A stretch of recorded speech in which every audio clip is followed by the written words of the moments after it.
దేవుని యొక్క వాక్యాన్ని దీవారాత్రములు ఆనందముతో పారాయణము చేయును. అంటే వాట్ డూ యూ మీన్?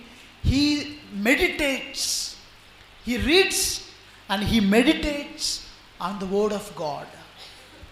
దేవుని యొక్క వాక్యాన్ని చదువుతాడు, ఇంకేం చేస్తాడంట? ధ్యానం. ఈ రెండు వేరు వేరు.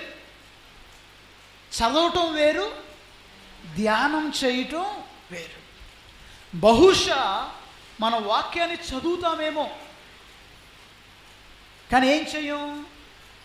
ధ్యానము చేయం. ధ్యానం చేస్తున్నారా మీరు?